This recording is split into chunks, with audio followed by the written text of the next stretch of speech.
আল্লাহ তাআলা বলছেন ইন্নাল্লাযীনা আমানু, নিশ্চয়ই যারা ঈমান এনেছে, ওয়া আমিলুস সালিহাত, এবং নেক আমল করেছে, কানাত লাহুম জান্নাতুল ফিরদাউসি নুজুলা,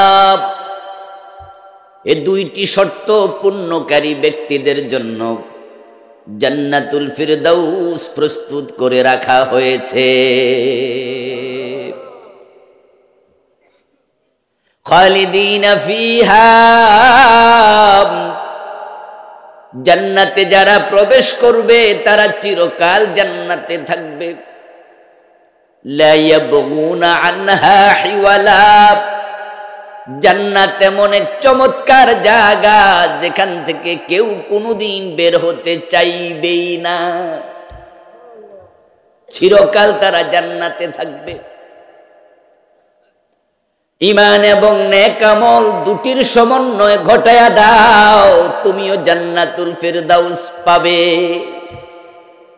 যারা ঈমান আনবে এবং নেক আমল করবে তাদেরকে জান্নাতুল ফিরদাউস দেওয়ার ঘোষণা করেছেন কে? প্রিয় নবীজি একদিন বলছেন, যারা উসমানের জান্নাতি তারা এতটা উপরে থাকবে, যারা নিচু মানের জান্নাতি তারা উসমানের জান্নাতিকে এতটা উপরে দেখবে, জমিন থেকে তোমরা তারকা যত উপরে দেখো ডিস্টেন্স হবে এত বেশি, মর্যাদার পার্থক্য এত বেশি হবে। কোন এক সাহাবী বললেন, ইয়া রাসূলুল্লাহ, বুঝতে পেরেছি, এটা তো নবীদের জান্নাত, আপনাদের জান্নাত, আপনারা অনেক উপরে থাকবেন। রাসূল জবাব দেন, হ্যাঁ, তবে আল্লাহর এমন কিছু মুমিন বান্দা আছে যারা আমলে এত আগায়া নবী না হলেও তারা উসের জান্নাত পাবে। আম্মা বা'দু ফাকাদ ক্বালাল্লাহু তাআলা ফি কালামিহিল মাজিদ, আউযু বিল্লাহি মিনাশ শাইতানির রাজীম, বিসমিল্লাহির রাহমানির রাহিম। ইন্নাল্লাযীনা আমানু وعملوا الصالحات كانت لهم جنات الفردوس نزلا خالدين فيها لا يبغون عنها حولا. قال النبي صلى الله عليه وسلم: ذاق طعم الإيمان من رضي بالله ربا وبالإسلام دينا وبمحمد نبيا ورسولا، أو كما قال النبي عليه الصلاة والسلام. সকলে মেহেরবানি করে দুরূদ শরীফ পড়ুন। আল্লাহুম্মা সাল্লি আলা মুহাম্মাদিন ওয়া আলা আলি মুহাম্মাদ কামা সাল্লাইতা আলা ইব্রাহিম ওয়া আলা আলি ইব্রাহিম ইন্নাকা হামিদুম মাজিদ। اللهم بارك على محمد وعلى آل محمد كما باركت على إبراهيم وعلى آل إبراهيم إنك حميد مجيد. اللهم صل وسلم وبارك عليه.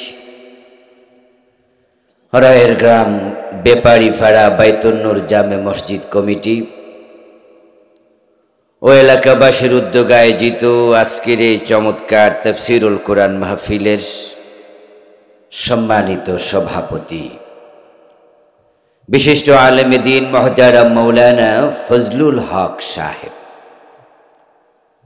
প্রিন্সিপাল আব্বাসিয়া ফাজিল মাদ্রাসা, আল্লাহ হুজুরের নেক হায়াত দারাজ করুন।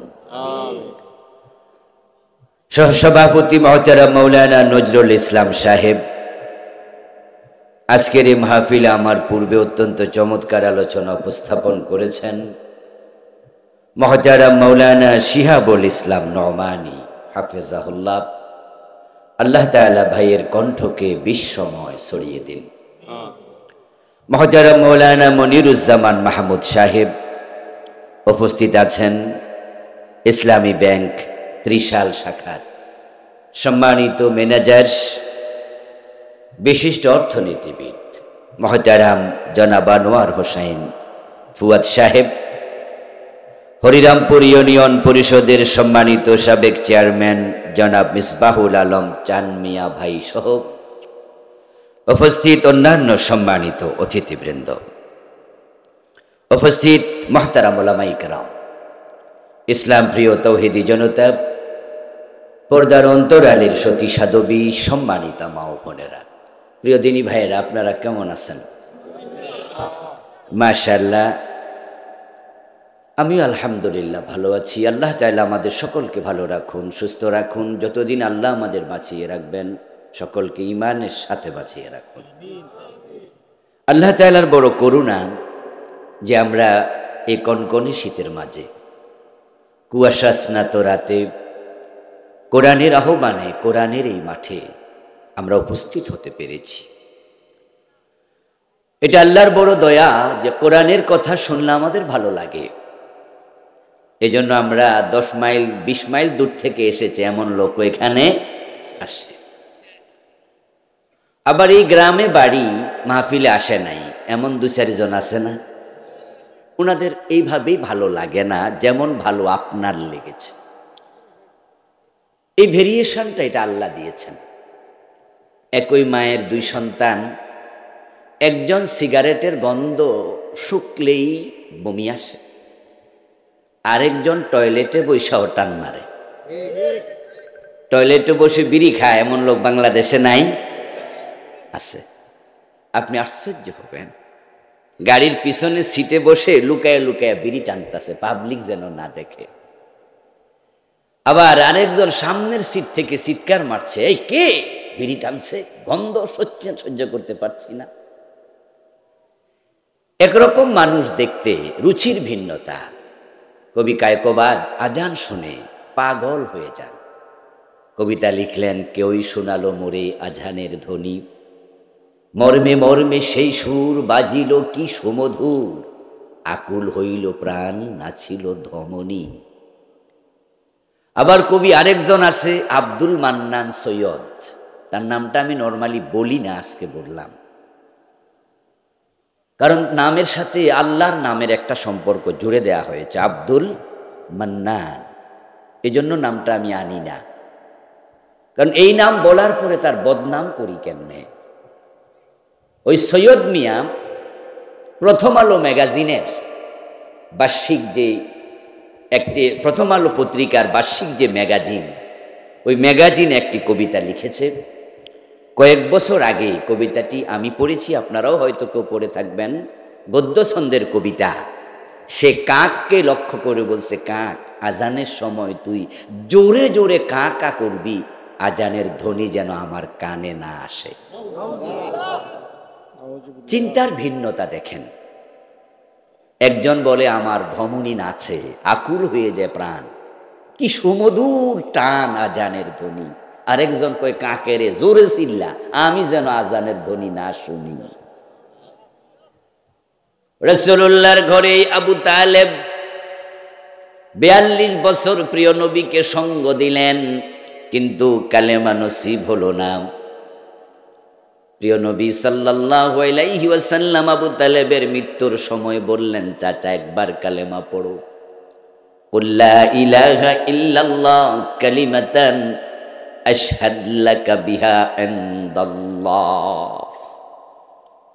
সহিহ মুসলিমের কিতাবুল ঈমানে এসেছে, নবীজি বলেন, ও চাচা একটা বার কালেমা পড়ো, আমি আল্লাহর সামনে তোমার ঈমানের জন্য সাক্ষী হয়ে দাঁড়িয়ে যাব, কালেমাটা পড়ে মরো।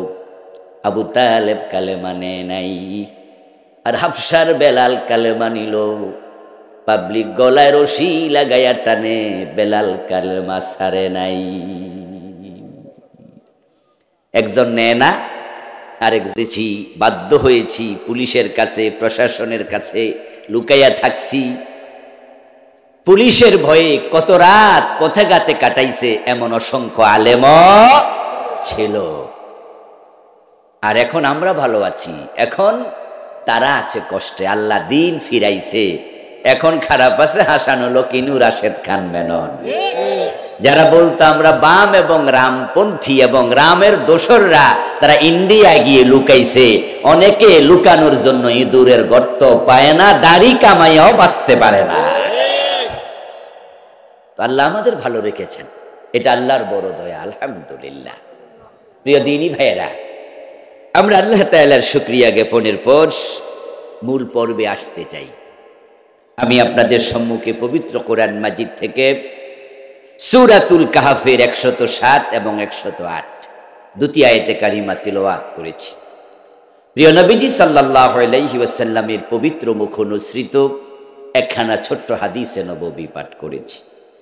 আল্লাহ তাআলা তৌফিক দান করলে এখান থেকে কিছু কথা বলবো ইনশাআল্লাহ।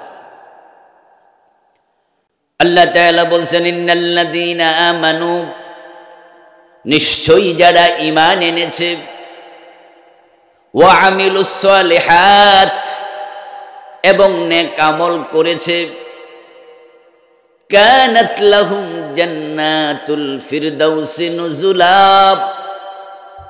এই দুইটি শর্ত পূর্ণকারী ব্যক্তিদের জন্য জান্নাতুল ফিরদাউস প্রস্তুত করে রাখা হয়েছে। খালিদিনা ফিহা,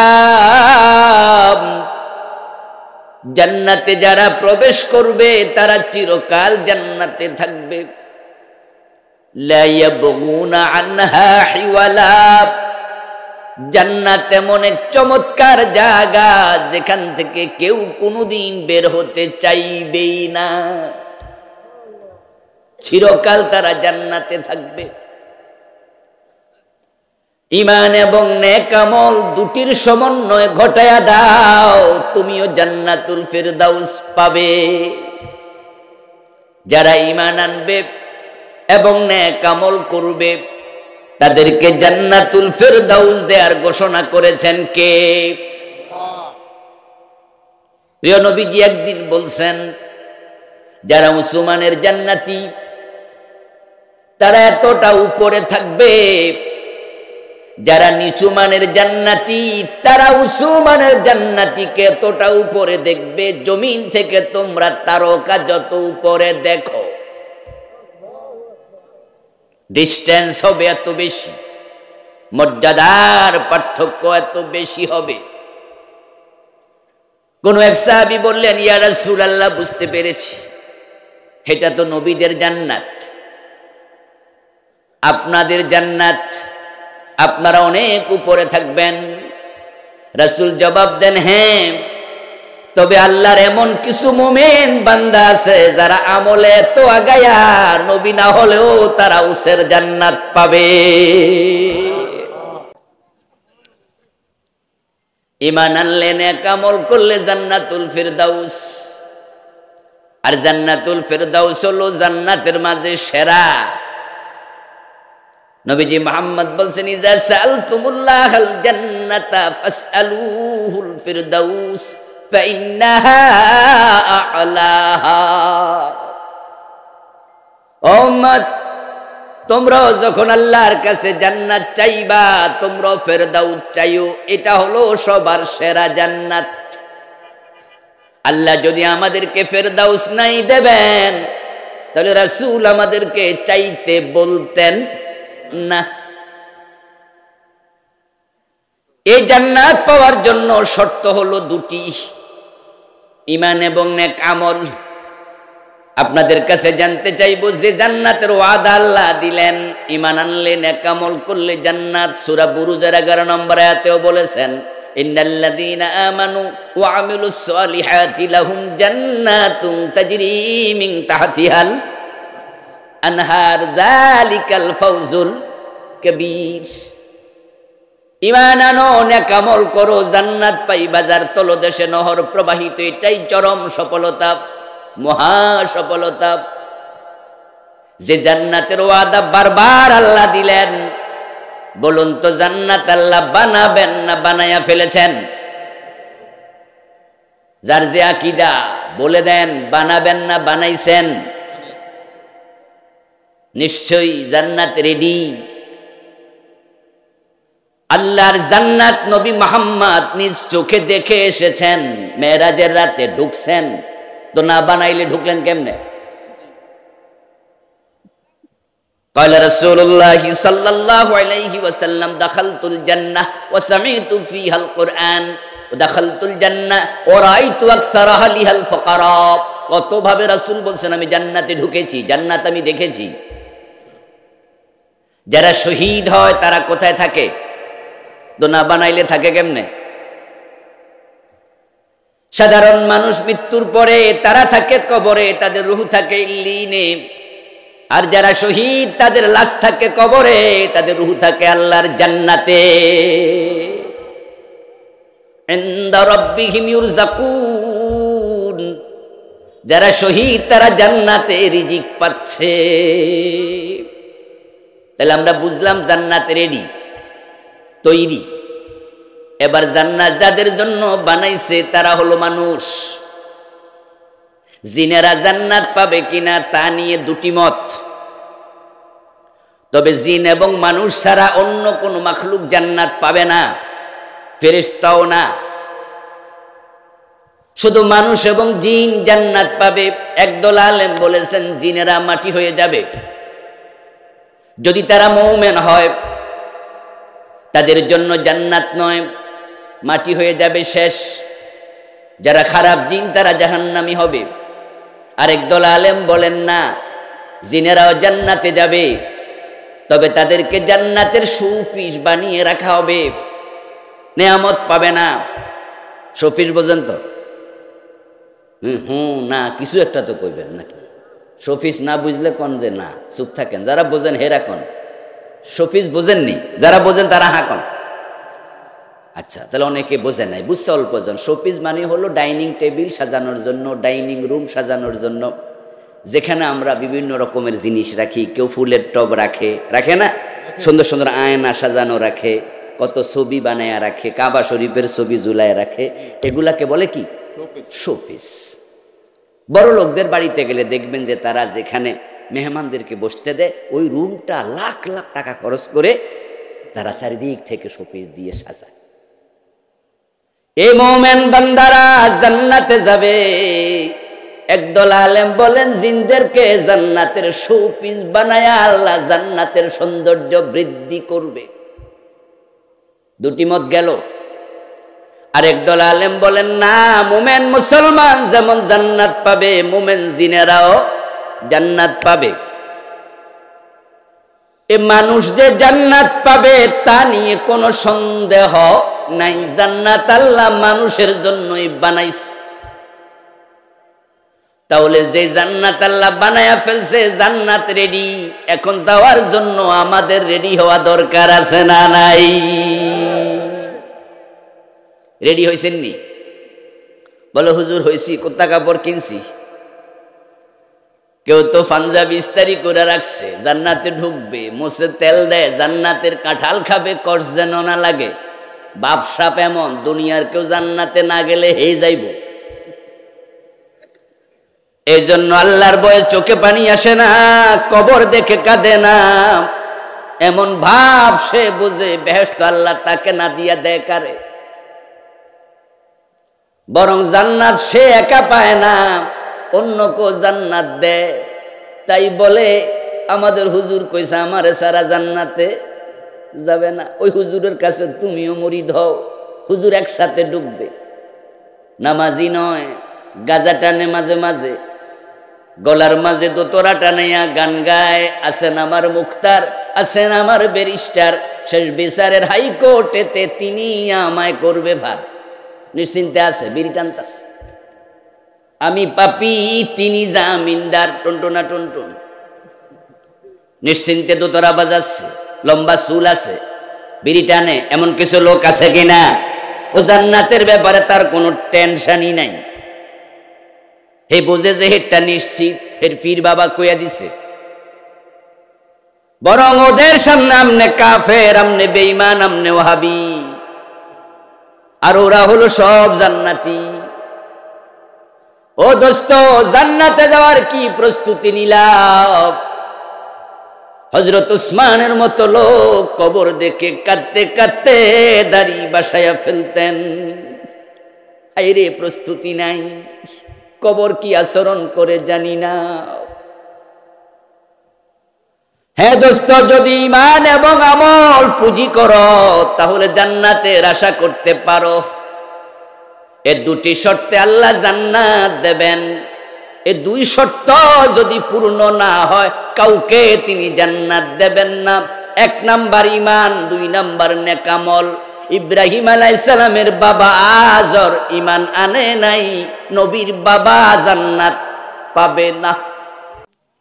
লূত আলাইহিস সালামের স্ত্রী স্বামীর বিছানায় ঘুমাইছে, সন্তান পেটে নিচে রান্না করে খাওয়াইছে, কিন্তু নবী লূতের উপরে ঈমান আনে নাই।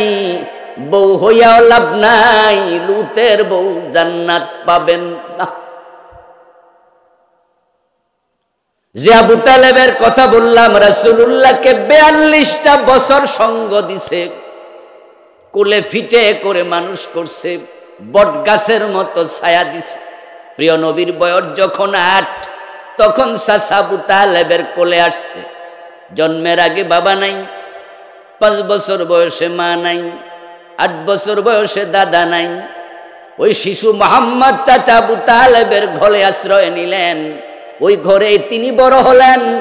বাবা মা দাদা সবার ভালোবাসা আবু তালেব একা দিলেন। রাসূলের বয়স যখন 50, তখন আবু তালেব মারা যায়। এই 42 বছর যে আবু তালেব রাসূলকে কোলে পিঠে রাখলেন, ঈমান আনে নাই, তাই সে আবু তালেবের কপালেও জান্নাত নাই। قال رسول الله صلى الله عليه وسلم أهون أهل النار عذابا أبو طالب وهو منتعل بنعلين يغلي منهما دماغه رواه البخاري। প্রিয় নবীজি বলছেন, আমার চাচা আবু তালেবের পায়ের নিচে জাহান্নামের আগুন দিয়ে বানায়া 2টা স্যান্ডেল দেয়া হবে। ওই 2 স্যান্ডেলের উত্তাপে আবু তালেবের মাথার মগজ টকবক করতে থাকবে চিরকাল। কেনানের জান্নাত নাই, নবীর ছেলে। আজরের জান্নাত নাই, নবীর বাবা। ইমরাতুল লূতের জান্নাত নাই, নবীর স্ত্রী। আবু তালেবের জান্নাত নাই, নবীর চাচা। আর বেলালের দিকে তাকাও, হযরত বেলাল রাসূলের উত্তরসূরি নয়, ছেলে নয়, পুলে নয়, আত্মীয় নয়, বংশের লোক নয়, চেহারার মিল নাই, দেশের মিল নাই।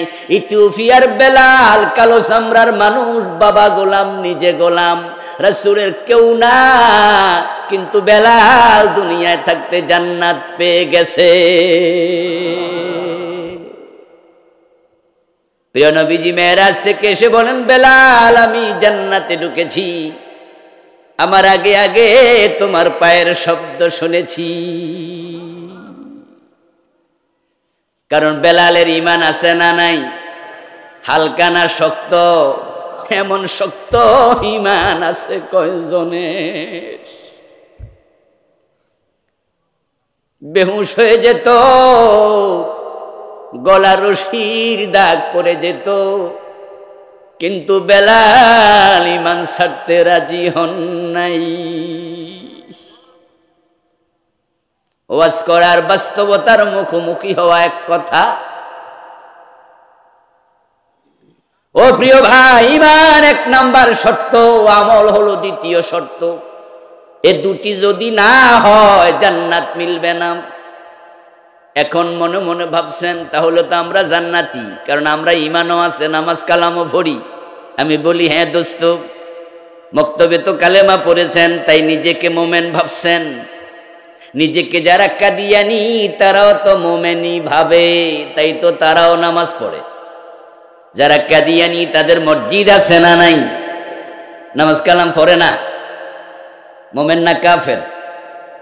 কাদিয়ানির মুয়াজ্জিন আজান দেয় না, আজানের মাঝে আশহাদু আল্লা ইলাহা ইল্লাল্লাহ বলে না, আশহাদু আন্না মুহাম্মাদার রাসূলুল্লাহ কালেমা বুঝি বলে না, তো হে কাফের কেন? ও দোস্ত, কালেমা বললে যদি মোমেন হতো, গিরিশচন্দ্র সেনের দোষ কি? ও বেটা, কোরআনের যখন বঙ্গানুবাদ করে লা ইলাহা ইল্লাল্লাহ কালেমার বুঝি বঙ্গানুবাদ বাদ দিছে। ওটা পড়েনি, লিখেনি, বলেনি, বলেছে, লিখেছে, পড়েছে, কিন্তু মোমেন নয়। মুহাম্মাদুর রাসূলুল্লাহ কালেমা কোরআনে আছে, গিরিশচন্দ্র সেন এটাও পড়ছে, লিখছে, অনুবাদ করছে, মোমেন নয়। মুনাফিকদের যেই নেতা আব্দুল্লাহ ইবনে উবাই, সে কালেমা পড়েছে নবী মুহাম্মাদের হাতে, আর আমনে তো পড়ছেন মক্তবের হুজুরের কাছে। কোথায় নবী মুহাম্মদ, কোথায় মক্তবের হুজুর? আব্দুল্লাহ ইবনে উবাই রাসূলুল্লাহর হাতে কালেমা পড়ার পরও মুমিন না মুনাফিক? জান্নাতি না জাহান্নামী? জাহান্নামে কই থাকবে জানেননি? সবার। অথচ কালেমা পড়ছে রাসূলুল্লাহর হাতে। কালেমা পড়লেই মুমিন হওয়া যায় না। তবে হ্যাঁ, মুমিন হতে কালেমা পড়তেই হয়। ইন্নাল্লাযীনা আমানু সুম্মা কাফারু সুম্মা আমানু সুম্মা কাফারু সুম্মা ইজদাদু কুফরা লাম ইয়াকুনিল্লাহু লিয়াগফিরা লাহুম। ঈমান আনলো কিন্তু কাফের হয়, আবার ঈমান আনে, আবার কাফের হয়, ঈমান আনার পরে কাফের হয়, এটা আল্লাহ কোরআনে কইছে।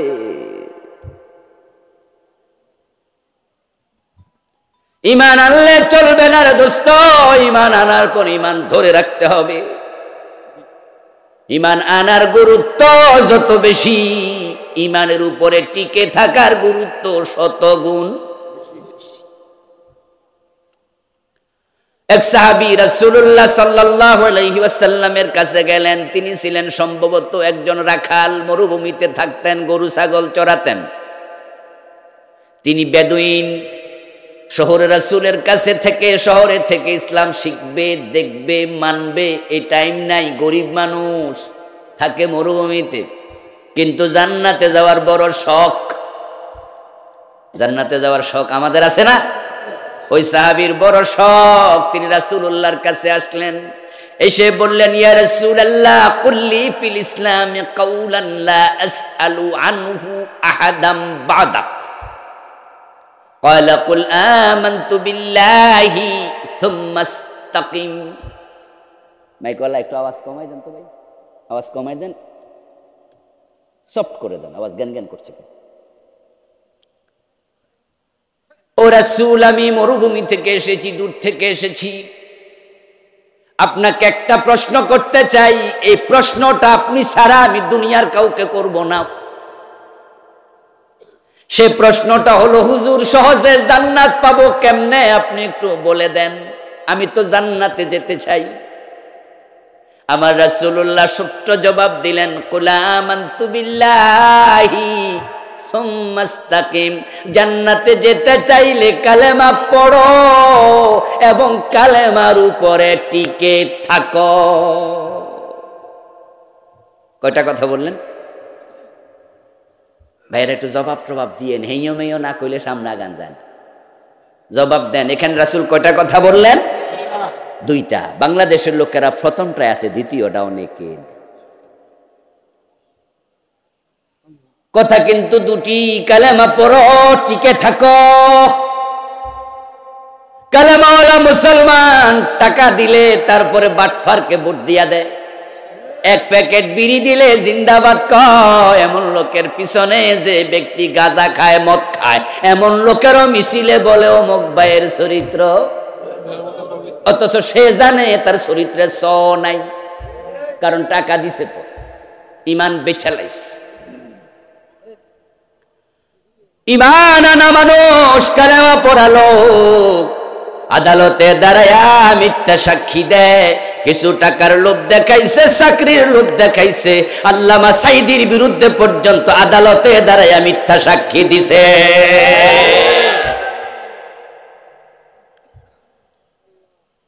সাইদি সাহেব নাকি আগুন দিছে বাড়িতে, ৭১ সনে মানুষকে দর্শন করছে, আস্তাগফিরুল্লাহ, খুন করছে, অমকরে মাইরা লাইছে। মুসলমানের সন্তান মিথ্যা সাক্ষী দেয়, অথচ সুখরঞ্জন বালি হিন্দু, সে বলছে আমি সাইদির বিরুদ্ধে মিথ্যা সাক্ষী দিতে পারবো না, তাই তাকে হাইকোর্টের সামনে থেকে কিডন্যাপ করে ইন্ডিয়ায় নিয়ে গেছে। কয়েক মাস নিখোঁজ ছিল। আল্লামা সাইদি রাহিমাহুল্লাহর মৃত্যুর পর উনার লাশ যখন ফিরোজপুরে নেওয়া হলো জানাজার নামাজের জন্য, তখন সুখরঞ্জন বালি খবর পাইয়া হুজুরের চেহারা দেখার জন্য জানাজার দিন আইসা গেছে।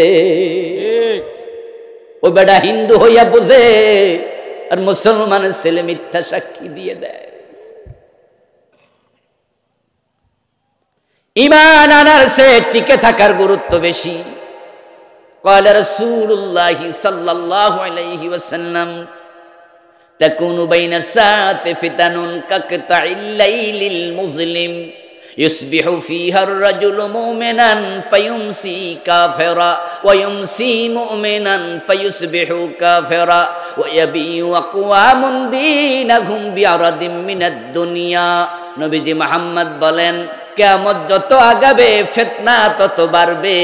কিয়ামতের আগে কুফরির ফিতনা পৃথিবীর চারিদিক থেকে অন্ধকার রাতের আধারের মতো দিয়ে আসবে। ওই জামানার মানুষগুলো সকাল বেলায় মুমিন থাকবে, সন্ধ্যা বেলায় কাফের হয়ে যাবে।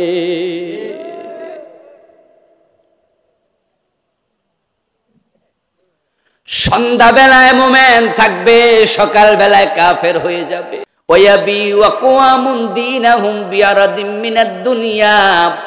এবং তাদের অনেকে তাদের দিনদারি দুনিয়ার টাকা পয়সার কাছে বিক্রি করে দেবে, ঈমান বিক্রি করে দেবে। কিয়ামতের আগের সেই জামানা আসবে না, এসে গেছে।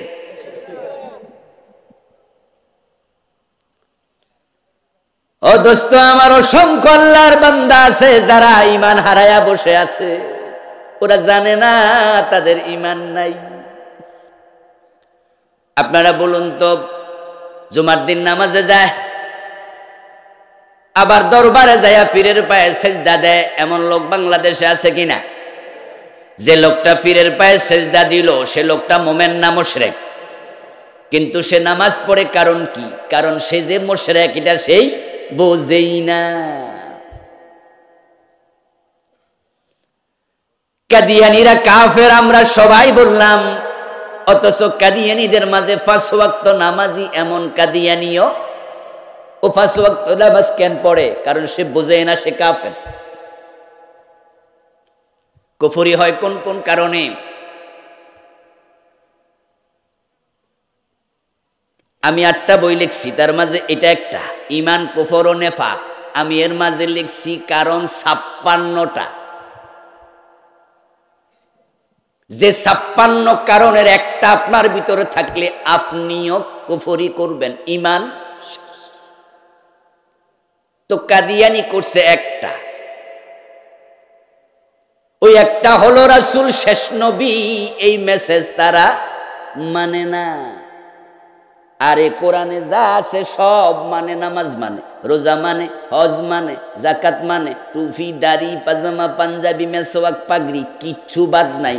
আপনার পাশে দাঁড়াইয়া নামাজ পড়বে, এ বেডা যে কাদিয়ানি কাফের আপনি বুঝবেনই না, কারণ পুরা নামাজ আপনার সাথে 100% মিলবে। প্রবলেম তো তার কলবে।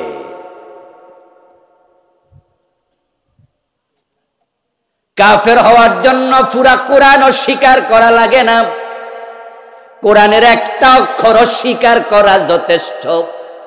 এত বড় বেলুন আধা ঘন্টা লাগাইয়া ফার্ম দিলেন, হাওয়া ঢুকালেন, গ্যাস দিলেন। যদি কেউ ছিদ্র একটা করে বের হবে, 10টা করলো তাই হবে। পুরা কোরআন মানে না, হিন্দু।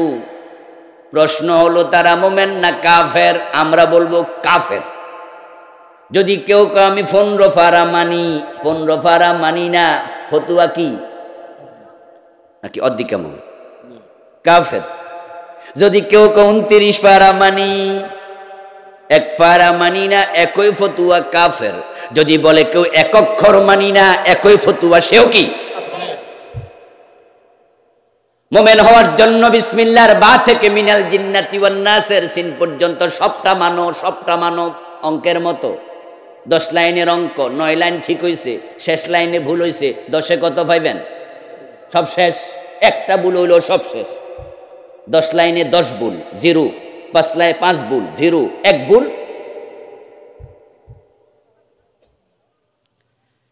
ও দোস্ত, বলুন তো ইবলিস শয়তান মোমেন না কাফের?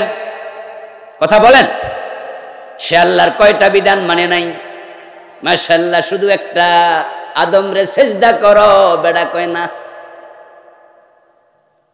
আল্লাহ জিজ্ঞেস করেছিলেন, মা মানাআকা আল্লা তাসজুদা ইয আমারতুক, আদেশ করছিলাম কেন শুনলি না? যদি বলতো সরি রব্বানা যালামনা আনফুসানা, আদম রে আল্লাহ যেমন ক্ষমা করছে, সরি বললে ইবলিসকে ক্ষমা করার ক্ষমতা আল্লাহর আছে। সরি কইছিল? সে বরং গাদ্দারি করছে, যুক্তি দেয়, আনা খায়রুম মিনহু, আমি আদমের সে সেরা।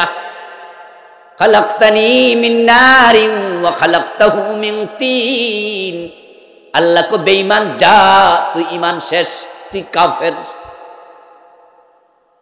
ইবলিস আল্লাহর এই আইন অস্বীকার করার আগে কি কাফের ছিল নাকি?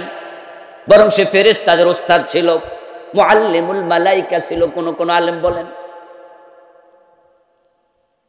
যারা জানেন তারা বলেন তো, না জানলেও বলেন যে হয় কিনা, ইবলিস কি ফেরেশতা না জিন? মাশাআল্লাহ, ভালো আলেম দেখি সব। কোরআনে আল্লাহ বলছে কানা মিনাল জিন, ইবলিস হলো জিন, কিন্তু ফেরেশতাদের সাথে একসাথে ছিল। ইবাদত করতে করতে অনেক উপরে চলে গেছে। একটা কথা শোনে নাই, মানে নাই, ঈমান শেষ। কাদিয়ানি আল্লাহর একটা কথা মানে না, রাসূল মুহাম্মদ শেষ নবী, ঈমান শেষ, কাফের। ইবলিস একটা মানলো না, আদম রে সেজদা করো, না মানবো না, ঈমান শেষ। এবার আপনাদের কাছে আসি, আপনার আত্মসমালোচনা করুন আর বলুন, চোর ধরে হাত কাটো, এমন আইন কোরআনে আছে না নাই? 53 বছরে কয়টা মানছে, কয়দিন মানছেন? নবীজি মুহাম্মদ তো বলেছেন, আমার মেয়ে ফাতেমা চুরি করল, আমি ফাতেমার হাতটাও ছাড় নাই। 53 বছর একদিনও মানলেন না। জেনা করলে 100 বেত লাগাও। সূরা আন-নূরের আয়াত, আয-যানিয়াতু ওয়াজ-যানি ফাজলিদু কুল্লা ওয়াহিদিম মিনহুমা মিয়াতা জালদা। আর বিবাহিত হলে পাথর মারো, হাদিসে আছে। ডাকাত ধরে শুলে দাও, মদ পান করলে 80 বেত লাগাও। ওমর তো নিজের ছেলেকেও সার। 53 বছরে কয়দিন মানছেন? আলা লাহুল খালকু ওয়াল আমরু, শব্দার সৃষ্টি যার, আইন চলবে শুধুই। বলেছেন কে? সবাই বলুন না ভাইয়েরা, চিৎকার দিয়ে বলুন, বলেছেন কে? এবার আরো একটু জোরে বলেন তো, সৃষ্টি কার? আইন চলবে কার? 53 বছরে কয়দিন চলছে? আফসুস, আল্লাহর আইনে বাংলাদেশ আমরা একটা দিনও চালাইতে পারি নাই, অথচ আমরা নাকি 92% মুসলিম।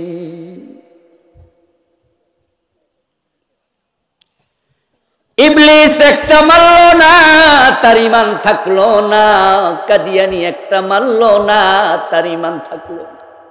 আর আমরা ডজন ডজন বাদ দিয়া কই আমরা জান্নাতি মানুষ, আমরা মুমিন।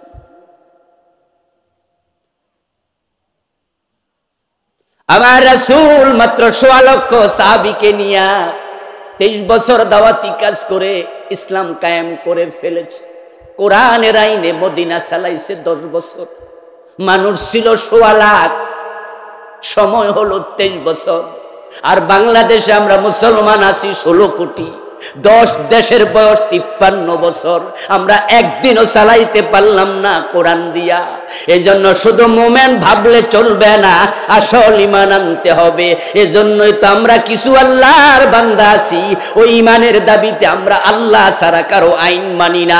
বাঘের মতো গর্জন দিয়া, সিংহের মতো হুঙ্কার দিয়া বলি, আমাদেরকে জেলে দেয়, আমাদেরকে চাকরি থেকে বাদ দিয়ে দেয়, আমাদেরকে দড়ি নিয়ে রিমান্ডে পিটাইয়া হাঁটুলুস করে দেয়। আমাদের 11 জন নেতাকে ফাঁসি দিয়ে দিছে। আল্লামা সাইদিকে এই কারণে 13 বছর জেলে রাখছে। এরপর আমরা বলি আল্লাহ ছাড়া কারো আইন মানি না, কোনদিন মানব না।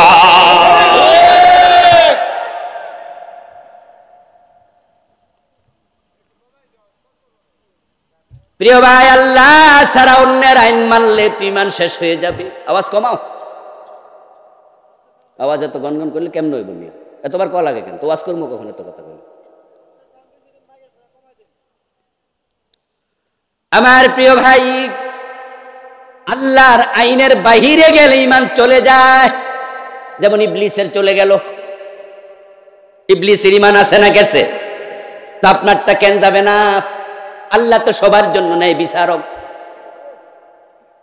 শাশুড়ি বৌমার জন্য সারাদিন বদদোয়া দেয়।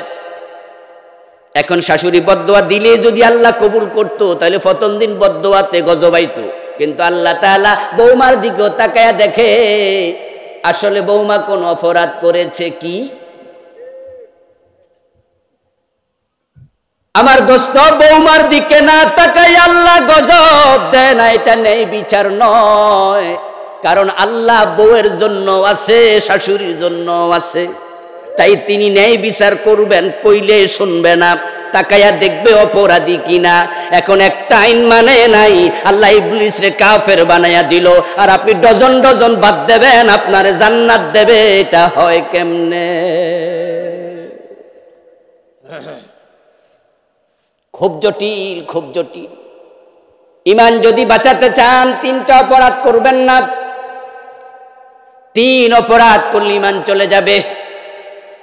আমল যদি বাঁচাতে চান 2টি অপরাধ করবেন না। 2টি অপরাধ করলে আমল বাতিল হয়ে যাবে। হাসরের ময়দানে আল্লাহর অসংখ্য বান্দা আল্লাহর সামনে গিয়ে দেখবে আমল নামা খালি, একেবারে সাদা কাগজ, একটাও নেক নাই। যারা এই 5 অপরাধ অপরাধী, কুল হাল নুনাব্বিউকুম বিল আখসারিনা আমালা الذين ضل سعيهم في الحياة الدنيا وهم يحسبون أنهم يحسنون صنعا। ও নবী, আপনি বলে দিন, ও আল্লাহর বান্দারা, আমি তোমাদেরকে তাদের খবর দেব নাকি যারা আমল করার পরেও ক্ষতিগ্রস্ত, যাদের আমলগুলো দল্লা সাইয়ুহুম ফিল হায়াতিদ দুনিয়া, দুনিয়াতে হারাইয়া গেছে। এগুলো আল্লাহ পর্যন্ত যায় নাই।